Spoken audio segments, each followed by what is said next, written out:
ओम जय माँ संतोषी। जय संतोषी माता। नमस्कार भक्तों, आप सभी भक्तों का हमारी इस पावन कथा श्रावण में स्वागत है। आज हम आपको सुनाने जा रहे हैं माता संतोषी की संपूर्ण व्रत कथा। यह कथा न केवल हमें धैर्य और संतोष का पाठ सिखाती है, बल्कि माता की कृपा से हमारे जीवन की हर समस्या का समाधान भी देती है। अगर आप धन, सुख, शांति, परिवार में प्रेम और मनवांछित फल की प्राप्ति चाहते हैं तो इस कथा को श्रद्धा और भक्ति से सुने। जो भी भक्त 16 शुक्रवार तक संतोषी माता का व्रत करता है और इस कथा को पूर्ण श्रद्धा से सुनता है, उसकी सभी मनोकामनाएं पूरी होती हैं। तो आइए माता संतोषी की संपूर्ण व्रत कथा का पावन श्रवण करें। एक गांव में एक बुढ़िया रहती थी जिसके 7 बेटे थे। 6 बेटे कमाने वाले थे और एक बेटा निकम्मा था। बुढ़िया माँ 6 पुत्रों को प्रेम से भोजन कराती थी और 7वें पुत्र को बचा हुआ झूठन ही देती थी। 7वां पुत्र एक दिन अपनी पत्नी से बोला, देखो मेरी माता का मुझ पर कितना प्रेम है। वह बोली, क्यों नहीं, सबका झूठा बचा हुआ तुमको खिलाती है। वह बोला, जब तक आंखों से ना देखे मान नहीं सकता। पत्नी ने हंसकर कहा, देख लोगे तब तो मानोगे ना। कुछ दिन बाद एक बड़ा त्यौहार आया। घर में 7 प्रकार के भोजन और चूरमा के लड्डू बने। वह पत्नी की बात को जांचने के लिए सिर दर्द का बहाना बनाकर पतला कपड़ा ओढ़कर रसोई में जाकर सो गया। कपड़े में से सब देखता रहा। 6 भाई भोजन करने आए। उसने देखा माँ ने उनके लिए सुंदर सुंदर आसन बिछाए, 7 प्रकार की रसोई परोसी और आग्रह करके उन्हें भोजन कराती रही। वह देखता रहा। 6 भाई भोजन कर उठ गए। तब माँ ने उनकी 5 थालियों में से लड्डुओं के टुकड़ों को उठाया और एक लड्डू बनाया। झूठन साफ कर माँ ने उसे पुकारा, उठ बेटा उठ, तेरे भाइयों ने भोजन कर लिया, तू भी उठकर भोजन कर ले। उसने कहा, माँ मुझे भोजन नहीं करना, मैं परदेश जा रहा हूँ। माता ने कहा, कल जाना हो तो आज ही जा। वह बोला, हाँ हाँ जा रहा हूँ। यह कहकर वह घर से निकल गया। चलते समय उसे अपनी पत्नी की याद आई। वह गौशाला में कंडे थाप रही थी। वहाँ जाकर वह बोला, मेरे पास तो कुछ नहीं है, यह अंगूठी है, सो ले लो और अपनी कोई निशानी मुझे दे दो। वह बोली, मेरे पास क्या है, यह गोबर भरा हाथ है। यह कहकर पत्नी ने उसकी पीठ पर गोबर के हाथ की थाप मार दी। वह चल दिया। चलते चलते दूर देश में पहुंचा। वहाँ एक साहूकार की दुकान थी। वहाँ जाकर बोला, सेठ जी मुझे नौकरी पर रख लो। साहूकार को नौकर की सख्त जरूरत थी। साहूकार ने कहा, काम देखकर तनख्वाह मिलेगी। उसने कहा, सेठ जी जैसा आप ठीक समझें। उसे साहूकार के यहाँ नौकरी मिल गई। वह वहाँ दिन रात काम करने लगा। कुछ दिन में दुकान का लेन देन, हिसाब किताब, ग्राहकों का माल बेचना, सारा काम करने लगा। साहूकार के 7-8 नौकर थे। वे सब चक्कर खाने लगे, लेकिन उसने अपनी लगन, परिश्रम और ईमानदारी से सभी को पीछे छोड़ दिया। उसे अपने किए का फल मिला। सेठ ने भी उसका काम देखा और 3 महीने में ही उसे मुनाफे में साझीदार बना लिया। परिश्रम करते करते 12 वर्ष में ही वह नगर का नामी सेठ बन गया और सेठ अपना सारा कारोबार उस पर छोड़कर बाहर चला गया। इधर उसकी पत्नी पर क्या बीती वह सुने। सास ससुर उसे दुख देने लगे। गृहस्थी का काम करवाकर उसे लकड़ी लेने जंगल में भेजते। इस बीच घर की रोटियों के आटे से जो भूसी निकलती उसकी रोटी बनाकर रख दी जाती और फूटे नारियल की नरेली में पानी दिया जाता। इस तरह दिन बीतते रहे।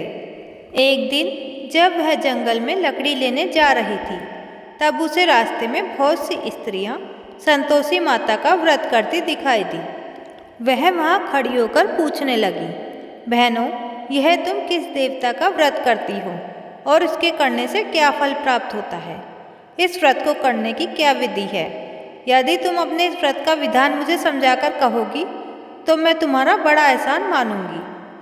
तब उनमें से एक स्त्री बोली, सुनो यह संतोषी माता का व्रत है। इसके करने से निर्धनता दारिद्रता का नाश होता है और जो कुछ मन में कामना हो सब संतोषी माता की कृपा से पूरी होती है। तब उसने उनसे व्रत की विधि पूछी। वह स्त्री कहने लगी, बिना परेशानी श्रद्धा और प्रेम से जितना भी बन सके प्रसाद लेना, 1.25 आने का गुड़ चना लेना, इच्छा हो तो 5.25 आने का लेना या 1.25 रुपये का भी सहूलियत के अनुसार लेना। प्रत्येक शुक्रवार को निराहार रहकर कथा सुनना, इसके बीच क्रम टूटे नहीं, लगातार नियम का पालन करना। सुनने वाला कोई न मिले तो घी का दीपक जलाकर उसके आगे या जल के पात्र को सामने रखकर कथा कहना। जब तक कार्य सिद्ध न हो नियमों का पालन करना और कार्य सिद्ध हो जाने पर व्रत का उद्यापन करना। 3 मास में माता पूरा फल प्रदान करती हैं। यदि किसी के ग्रह खोटे हैं तो भी माता 1 वर्ष में अवश्य उनको अनुकूल करती हैं।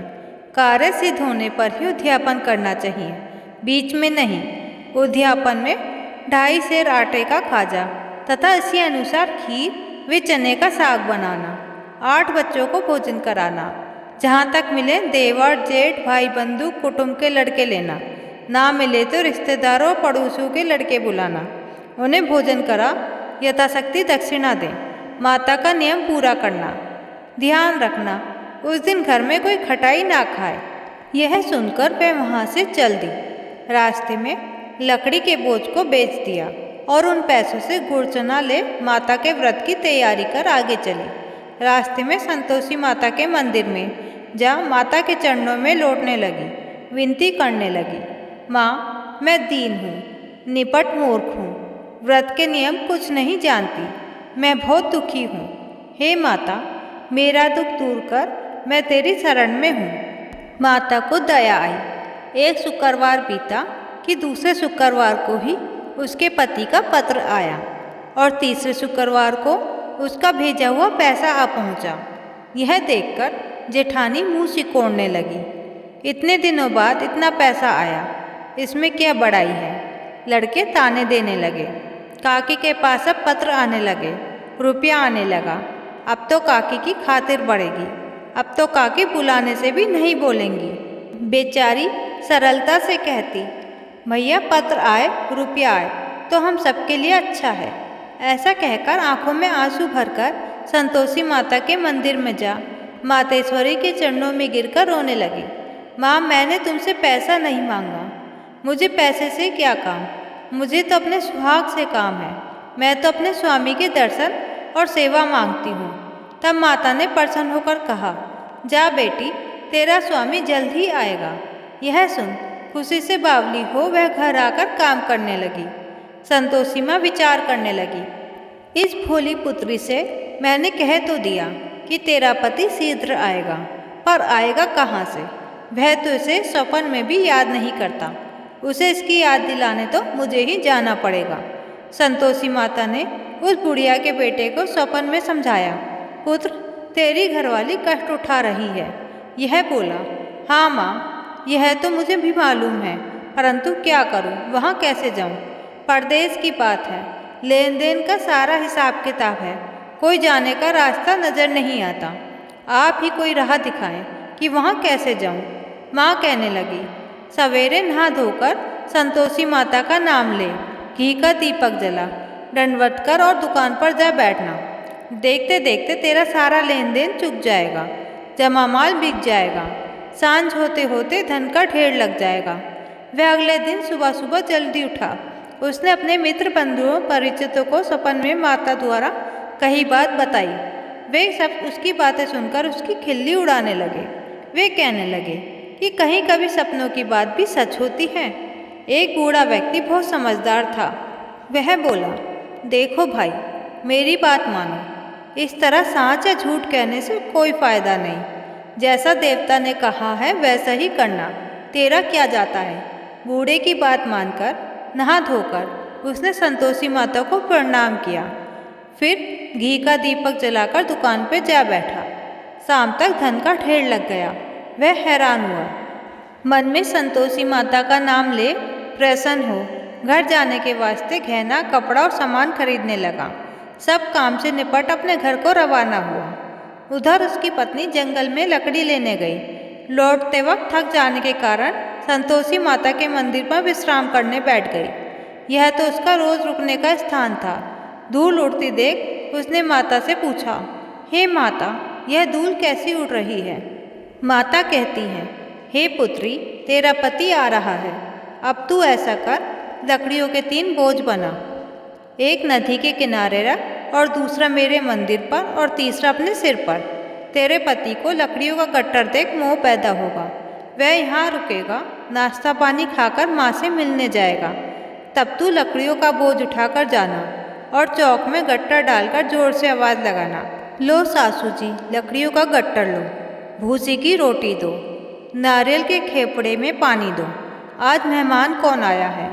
संतोषी माँ की बात सुनकर वह बहुत अच्छा माँ कहकर प्रसन्न मन से लकड़ियों के 3 बोझ बना लाई। एक नदी के तट पर, दूसरा माता के मंदिर पर रखा। इतने में ही मुसाफिर वहाँ आ पहुँचा। सूखी लकड़ी देख उसको इच्छा हुई कि अब यहाँ विश्राम कर लें और भोजन बनाकर खा पी कर गाँव चलें। इस प्रकार भोजन कर विश्राम कर वह अपने गाँव में आ गया। उसी समय बहू सिर पर लकड़ियों का गट्टर लेकर आई। उसने गट्टर को आंगन में डाला और जोर से 3 आवाज़ लगा दी, लो सासू जी, लकड़ियों का गट्टर लो, भूसी की रोटी दो, नारियल के खोपड़ में पानी दो। आज कौन मेहमान आया है? यह सुनकर सास ने अपने दिए हुए कष्टों को भुलाने के लिए कहा, बहू, तू ऐसा क्यों कह रही है? तेरा मालिक ही तो आया है। बैठ, मीठा भात खाकर कपड़े गहने पहन। पत्नी की आवाज़ सुनकर उसका स्वामी बाहर आया और उसके हाथ में पहनी अंगूठी देख व्याकुल हो गया। उसने माँ से पूछा, माँ, ये कौन है? माँ बोली, बेटा, तेरी पत्नी है। आज 12 वर्ष हो गए जब से तू गया है। तब से सारे गांव में जानवर की तरह भटकती फिरती है, कामकाज कुछ करती नहीं, 4 समय आकर खा जाती है। अब तुझे देखकर भूसी की रोटी और नारियल के खोपड़े में पानी मांगती है। वह बोला, माँ, मैंने इसे भी देखा है और तुम्हें भी। मुझे दूसरे घर की चाबी दो, मैं उसमें रहूँगा। ठीक है बेटा, जैसे तेरी मर्जी, कहकर माँ ने चाबी का गुच्छा बेटे के सामने रख दिया। उसने दूसरे घर का दरवाज़ा खोलकर सारा सामान जमाया। एक ही दिन में वहाँ राजा का महल जैसा ठाट बाट बन गया। अब क्या था, वह सुख भोगने लगा। अगला शुक्रवार उसने पति से कहा, मुझे संतोषी माता का उद्यापन करना है। पति बोला, बहुत अच्छा, खुशी से कर लो। वह उद्यापन की तैयारी करने लगी। जेठ के लड़कों को भोजन के लिए कहने गई। उन्होंने मंजूर किया, परंतु पीछे से जेठानियों ने अपने बच्चों को सिखलाया, देखो रे, भोजन के समय सब लोग खटाई मांगना, जिससे उसका अध्यापन पूरा ना हो। लड़के भोजन करने आए, खीर पेट भर खाई, परंतु बाद में याद आते ही कहने लगे, हमें कुछ खटाई खाने को दो, खीर खाना में भाता नहीं, देखकर आरुचि होती है। वह कहने लगी, खटाई किसी को नहीं दी जाएगी, यह तो संतोषी माता का प्रसाद है। लड़के उठ खड़े हुए, बोले, पैसे लाओ। भोली बहू कुछ जानती नहीं थी, उन्हें पैसे दे दिए। लड़के उसी समय हट करके इमली खटाई ले खाने लगे। यह देखकर बहू पर माताजी ने कोप किया। राजा के दूत उसके पति को पकड़कर ले गए। जेठ जेठानी मनमाने वचन कहने लगे, लूट लूट कर धन इकट्ठा कर लाया है, अब सब मालूम पड़ जाएगा जब जेल की मार खाएगा। बहू से यह सहन नहीं हुआ। बहू रोती रोती माताजी के मंदिर गई। कहने लगी, हे माता, तुमने क्या किया? हंसाकर अब भक्तों को रुलाने लगी। माता बोली, बेटी, तूने उद्यापन करके मेरा व्रत भंग किया है। वह कहने लगी, माता, मैंने कुछ अपराध किया है, मैंने तो भूल से लड़कों को पैसे दे दिए थे, मुझे क्षमा करो, मैं फिर से तुम्हारा उद्यापन करूँगी। माँ बोली, अब भूल मत करना। वह कहती है, अब भूल नहीं होगी, अब बताओ वे कैसे आवेंगे? माँ बोली, पुत्री, जा, तेरा पति तुझे रास्ते में ही आता मिलेगा। वह मंदिर से निकलकर बाहर आई तो रास्ते में उसे अपना पति आता हुआ मिला। उसने पूछा, कहाँ गए थे? वह बोला, इतना धन जो कमाया है उसका कर राजा ने मांगा था, वह भरने गया था। वह प्रसन्न होकर बोली, भला हुआ, अब घर चलो। फिर अगला शुक्रवार आया। वह बोली, मुझे माता का उद्यापन करना है। पति ने कहा, ठीक है करो। वह फिर जेठ के लड़कों से भोजन को कहने आई। जेठानी ने लड़कों को सिखा दिया कि तुम पहले ही खटाई मांगना। लड़के भोजन करने बैठे, लेकिन भोजन करने से पहले ही कहने लगे, हमें खीर पूरी नहीं भाती, जी बिगड़ता है, कुछ खटाई खाने को दो। वह बोली, खटाई खाने को नहीं मिलेगी, खाना हो तो खाओ वरना जाओ। उनके उठकर चले जाने पर उसने ब्राह्मणों के लड़के बुलाकर भोजन करवाया। दक्षिणा की जगह उन्हें एक एक फल दिया। इससे संतोषी माता प्रसन्न हो गई। माता की कृपा से 9 माह बाद उसको चंद्रमा के समान एक सुंदर पुत्र प्राप्त हुआ। पुत्र को लेकर वह प्रतिदिन संतोषी माता के मंदिर में जाने लगी। माँ ने सोचा कि यह रोज आती है, आज क्यों ना मैं ही इसके घर चलूं, इसका आसरा देखूं तो सही। यह विचार कर माता ने भयानक रूप बनाया। गुड़ और चने से सना मुख, ऊपर से मूंठ के समान होठ, उस पर मक्खियाँ भिनभिना रही थी। दहलीज में पैर रखते ही उसकी सास चिल्लाई, देखो रे कैसी चुड़ैल डाकिन चली आ रही है, लड़कों से भगाओ नहीं तो सबको खा जाएगी। बहू रोशनदान से देख रही थी, वही प्रसन्न उठी, आज मेरी माता मेरे घर आई है। यह कहकर दूध पीते बच्चों को गोद से उतार दिया। इसे देख सास क्रोध से भरकर बोली, अरे इसे देखकर कैसे उतावली हुई है जो बच्चे को पटक दिया। इतने में माँ के प्रताप से जहाँ देखो वहाँ लड़के ही लड़के नजर आने लगे। यह बोली, माँ जी मैं जिनका व्रत करती हूँ यह वही संतोषी माता है। इतना कह उसने झट से घर के सारे किवाड़ खोल दिए। सबने माता के चरण पकड़ लिए और विनती कर कहने लगे, हे माता हम मूर्ख हैं, अज्ञानी हैं, तुम्हारे व्रत की विधि हम नहीं जानते, तुम्हारा व्रत भंग कर हमने बड़ा अपराध किया है। हे माता आप हमारे अपराधों को क्षमा करो। इस प्रकार बार बार कहने पर संतोषी माता प्रसन्न हुई। इसके बाद उसकी सास कहने लगी, हे संतोषी माता आपने बहू को जैसा फल दिया वैसा सबको देना। जो यह कथा सुने या पढ़े उसका मनोरथ पूर्ण हो। भक्तों यह थी संतोषी माता की संपूर्ण व्रत कथा। इस कथा को सुनने और माता का व्रत करने से जीवन में शांति, समृद्धि और सुख आता है। माता अपने भक्तों से सिर्फ प्रेम और विश्वास की चाह रखती है। सच्ची श्रद्धा और भक्ति से हर दुख दूर होता है। जो भी इस कथा को श्रद्धा से सुनता और माता संतोषी का व्रत करता है उसकी सभी मनोकामनाएं पूर्ण होती हैं। अगर आपको यह कथा अच्छी लगी और आप माता की कृपा चाहते हैं तो इस कथा को अधिक से अधिक लोगों तक पहुंचाएं। इसे अपने परिवार और मित्रों के साथ साझा करें ताकि माता संतोषी की कृपा सभी पर बनी रहे। ऐसी ही भक्ति कथा, व्रत विधि और माता की कृपा की कहानियाँ सुनना चाहते हैं तो हमारे चैनल को सब्सक्राइब करें, वीडियो को लाइक करें और बेल आइकन दबाएं ताकि आपको नई नई भक्ति में कहानियाँ सबसे पहले मिलें। आपका दिन शुभ हो। माता संतोषी की कृपा सदा आप पर बनी रहे। सभी भक्त एक बार मिलकर बोले, जय संतोषी माता, जय माँ संतोषी।